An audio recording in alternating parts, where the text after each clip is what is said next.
welcome to the Grant Writing Unicorn interview. We wanted to interview you because you have crushed it in the class.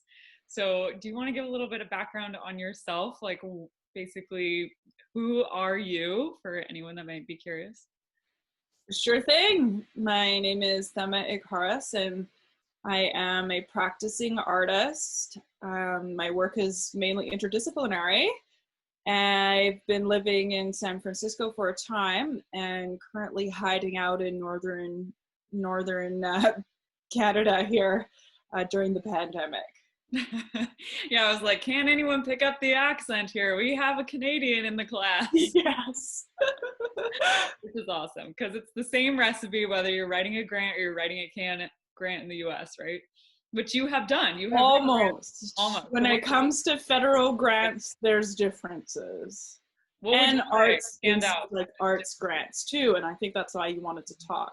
I did. I would love to dive into some of the specifics. So when did you start grant writing? I would say while I was in art school.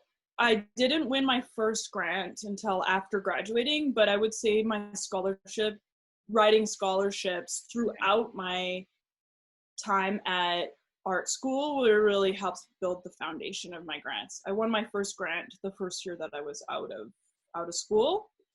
It's for $1,000, and now that's nothing, but it was a lot then. Yes, that's exactly right. And then you wrote a bunch of grants in the last couple of months. I did. So you want to hit me with some of those successes? Sure. Out of 4 grants, we've won 2 so half of them so far. 1 unsuccessful, but it helped me create the program.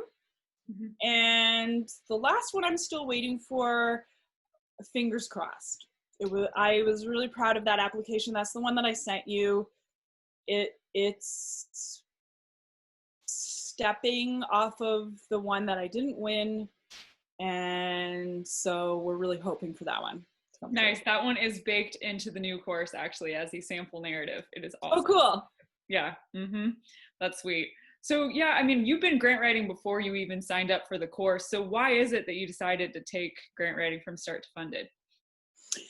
I was looking for bigger grants, bigger funding. We're looking right now at foundations. I work for a NGO, Teltan NGO, that's concerning mentorship with youth, cultural revitalization, community-based monitoring, and it's infused with culture and at least from my perspective, trying to infuse it with art and culture from a contemporary and also ancestral lens.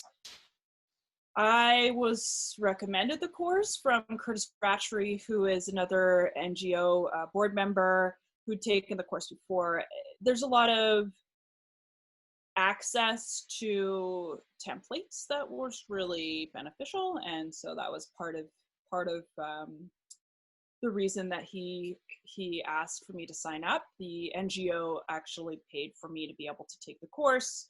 And so I think it really helped us to get onto the same page and also to both be able to access the same kind of grants or grant writing style. Yeah, 100%. I think it is so cool that literally in our earliest stages, we have two Canadians that knew each other. Curtis was awesome. He was pulling off doing homework assignments with virtually no internet at all. Yeah. Yeah, he was awesome. I love that. So did you guys end up putting together a funding strategy where you kind of figured out some of the grants ahead of time you want to pursue? No problem if you didn't. We did. And we even had a meeting with the Vancouver Foundation, which gives away up to $100,000 a year, operating kind of like an operating budget. It's a grant that we really want to pursue in the next few years here, called a testing grant, and it's to test a system change. We really believe that we have that material. In the next coming up year here, we're going to be putting together that grant application. I think I shared with you that we had talked to the granting officer, which was something that I recommended to the rest of the group. That was super helpful for us. One kind of speed bump is that the funding bodies, a few of the big ones here are on hold until there's a bit more financial security in the world, I think. And part of it is okay because our season is starting here for youth events and guide training. It's a new guide training initiative, and our funding for the last few years has come from industry. And we've gotten a few industry commitments, even though we're not able to take out youth this year, and we're using that money as an organization stepping stone and plugging in some administration resources into our organization. Sweet. That's awesome. I'm glad you guys have set your sights on some of those bigger grants, because that was your objective all along, but giving yourself Really time to like tee up for it so that when you go to bat, like you're ready to go. Yes. Yeah. So what, I know since your area of expertise is with art-based grants, for anyone else that's interested in those funding sources, are there a few key takeaways that you would want to offer them as just feedback for that specific sector of grants? I mean, I think it's really, well, in some ways it's really similar to our other kinds of grants that you come up with a narrative for. But they're like, I can't, from being on the Canada Council from the Arts jury for a couple of years, I would recommend trying to get on one of those. Great tip. That would be it was recommended to me. And when you create a profile for Canada Council for the Arts, one of the options is to say that you're interested in being on a peer review. And so I was on twice, asked to come back again, but it was a bit of a conflict. What I really took away from that, I mean, you read just hundreds of grants, but you also get you get so much from that. Mm-hmm. Yep. Don't write so much. Be focused on one project at a time. Yes. Yep. And don't use the kind of language that you use in art school. Plain language, clear projects, with artistic value. Mm-hmm. So one of the reasons that we rejected grants was because there was more concentration on the philosophy and explaining their practice than there was to see like beyond your own practice, like how is this affecting the community of arts. And so I think that would be a recommendation, is just read a whole bunch of grants. Yeah, those are absolute gold nuggets. Focus on one priority, one project at a time, and have a bigger why than you. What is the community impact, regional impact? Like, what's the why? And also keep on trying. Even after I was on the jury, I was still rejected from grants. Mm-hmm.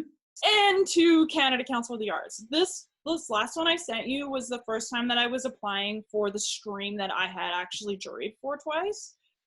But before that, I'm thinking, man, I don't have allies here. They're not seeing me. But as I keep on and continue to apply, like we just won a $5,000 digitization grant from Canada Council. It's great, and nobody bats 100%. It's totally important to learn from those. Yeah, even like I'm like, man, I'm good at this, and then my first rejection after I go and put together this what I thought incredible project was so deflating. Mm-hmm. We used what we wrote, and then we won a small travel grant, and it covered my costs for the summer. Mm-hmm. I mean, I wasn't making any money, and I wasn't being paid to do the research, but we're hoping that this next one comes through for me. And I'm not being like, I'm gonna get it like I did that last one. I just be like, really, I'm really appreciative that, if that's a way of saying it, that I was able to carve out this project that before writing the grant was a little like twinkle of a space until after it was a project. And I think with being, so I did a bit of help writing some other people's grants. So did a little bit of practice doing that. And it's crazy how invested you get into that project. So now I'm like, wow, I just want to do this housing project, but I'm spread so thin, but it's because I helped write that grant.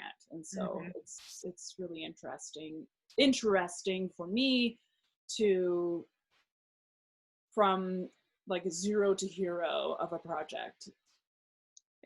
And not be disappointed when you get rejected. I mean, I was for that one big grant that I put in, but again, just thinking, okay, well, why don't I try again in the fall? Yeah, and are you reaching out and asking for feedback from the funders directly? Yeah, sometimes, yes. I mean, that would be definitely my weakness. I take it so personally. I know it's a challenge. It is. It really is hard to put aside my feelings. I would say that I would still have to. I really need to work on that. That's so funny. So is there something else? Some people just give feedback. Yeah. As part of their package. We had that from a big grant. It was like 30,000 for an event, 15 for admin. And we're going to apply for that one again for the same project, cutting the fat. Because that was what they said. They said, you applied for 2 projects. We can't fund a big part of your project because it doesn't fit with our program. And so we looked at what had been funded in the past, and if we had just focused on one part of that grant, we would win it. And we think that will happen this time too. Yep, completely, 100%. Yeah, you gave some golden nuggets for advice. And we have leverage. Another thing that I learned from the course is once you have leverage for a project, it's multi-tier funding. I mean, for this next part of the project, we had won a $25,000 grant.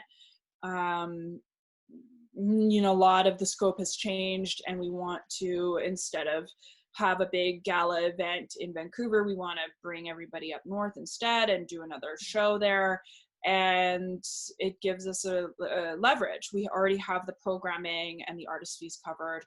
We just need like a reno and a travel budget. And so those are the kinds of things that we can really focus on for the next time. Heck yeah, that is the beauty of it. No grant should ever be one that doesn't help win the next. Yes.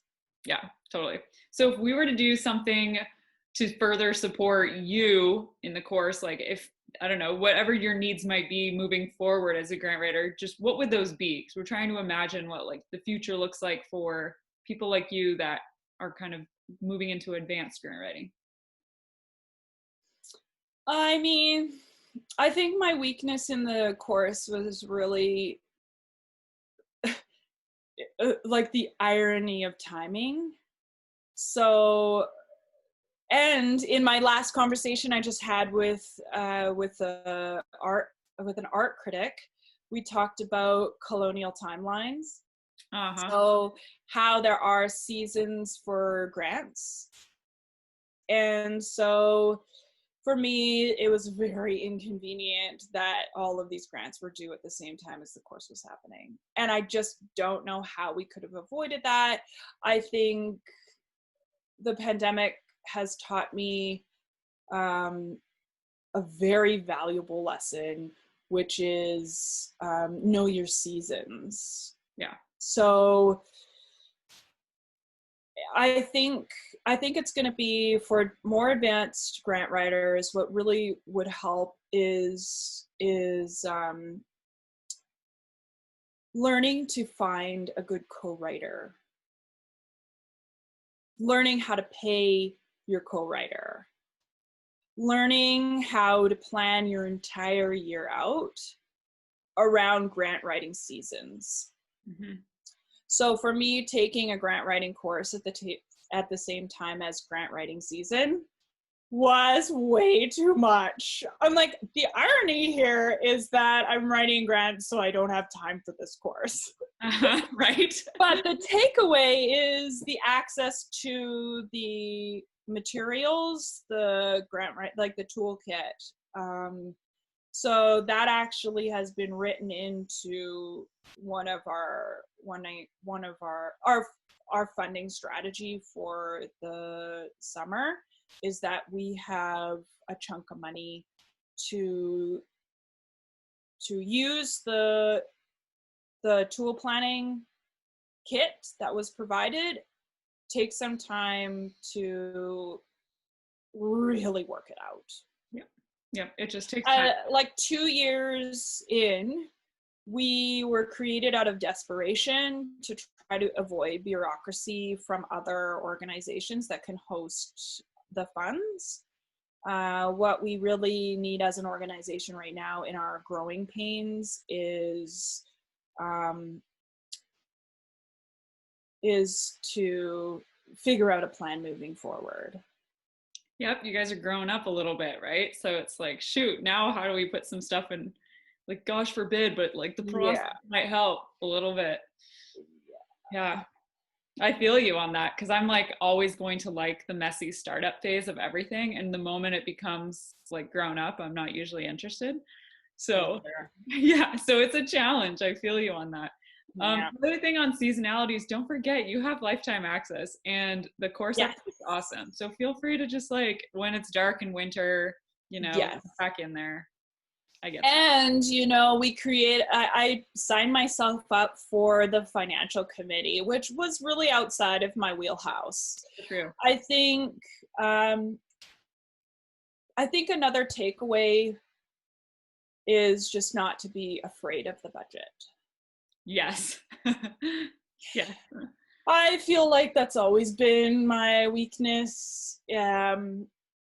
Very intimidated, thinking that it isn't something that I can accomplish, and always delegating it out. So I always delegate the budget to my co-writer.